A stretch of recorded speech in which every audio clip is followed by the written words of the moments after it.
नमस्कार।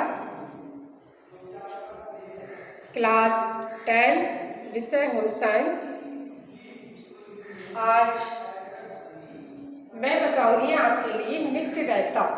मितव्ययिता क्या है, किसे कहते हैं?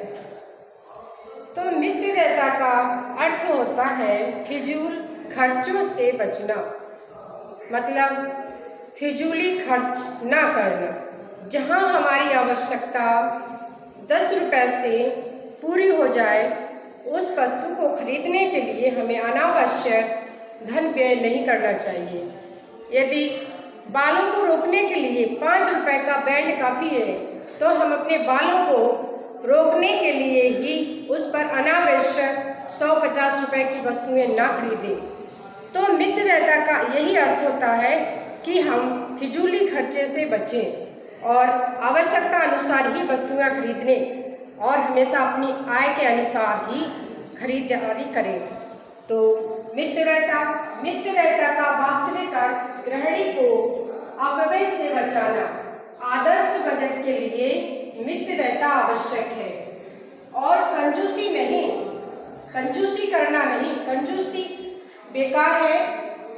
ये अपव्यय से बचने का साधन है। मितव्ययिता में परिवार की अवहेलना नहीं की जाती, बल्कि उन्हें सूझबूझ द्वारा रूपांतरित किया जाता है। तो मितव्ययिता में बताया गया है कि हमें कंजूसी नहीं करनी है, बल्कि हमें ये सोचना है कि हमारे लिए किस वस्तु की सबसे अधिक आवश्यकता है और ये वस्तु कितनी कीमत में है, और इसकी हमें जानकारी भी होनी चाहिए। ये वस्तु इतने की मिलती है और उसी वस्तु को हम खरीदें जो हमारे घर में उसका प्रयोग हो सके। अनावश्यक खरीदारी करके हम अपना धन अपव्यय में ना डालें। तो इसके कुछ महत्वपूर्ण बिंदु हैं। नंबर 1, आवश्यकता अनुसार खरीद। हमें आवश्यकता अनुसार ही खरीदारी करनी चाहिए।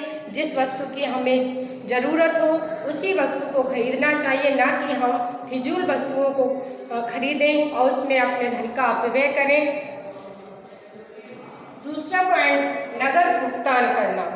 और हम जो भी वस्तु खरीदें उसका नगद भुगतान करना चाहिए और हम उसी वस्तु को लें जो हमारे बजट में हो।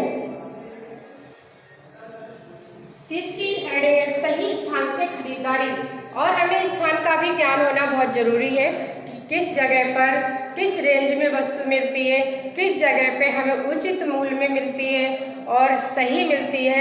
उस जगह और उस स्थान, उस दुकान के बारे में हमें पूरी जानकारी होनी चाहिए कि कौन सी वस्तु हमें कहाँ, कितनी रेंज में, कितनी टिकाऊ, किस तरह की पूरी जानकारी हमें होनी चाहिए। चौथा पॉइंट है गुणों की पहचान। और वस्तुओं की क्वालिटी भी ध्यान में रखनी चाहिए कि ये टिकाऊ भी है या नहीं है। कभी कभार ऐसा होता है हम बहुत महंगी वस्तु ले आते हैं और घर लाते हैं, आधे दिन नहीं टिक पाती है, तो इस तरह की वस्तुएं हमारे लिए बेकार है। 5वीं हेडिंग है कुछ वस्तुएं थोक में खरीदना।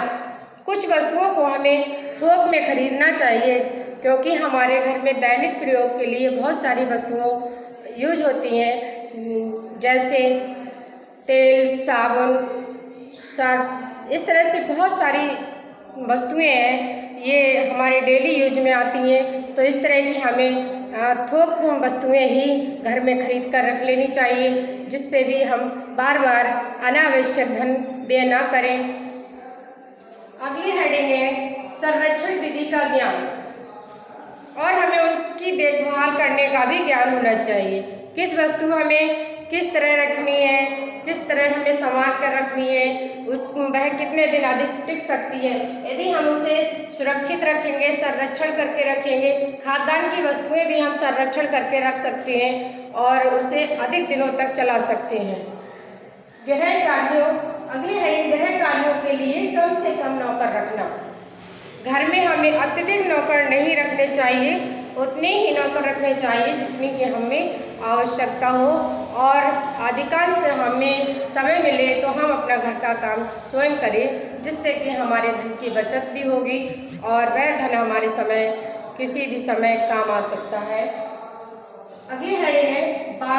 को स्वयं पढ़ाना।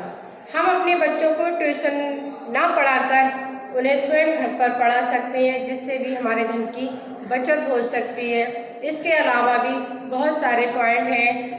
घर की वस्तुओं की नियमपूर्वक देखभाल भी करनी चाहिए। हमें समय समय पर देखना चाहिए कि किस वस्तु किस समय किसकी आवश्यकता है, और घरेलू वस्तुओं की अच्छी तरह से देखभाल की जाए, जिससे उनका उत्तम रखरखाव भी हो सके और वस्तुएं नष्ट नहीं होती हैं। इससे और हमें अपव्यय से हम बच सकते हैं।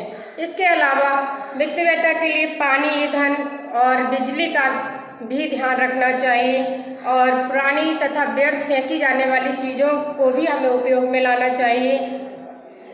तो आर्थिक दृष्टि से देखें तो उसे हम पता लगा सकते हैं कि हम कितना खर्च करते हैं, हाँ, और अधिक हम कब क्या किस तरह से खर्च करें, मेहमानों के लिए कितना आर्थिक लाभ है, और किस वस्तु से हमें कितना समय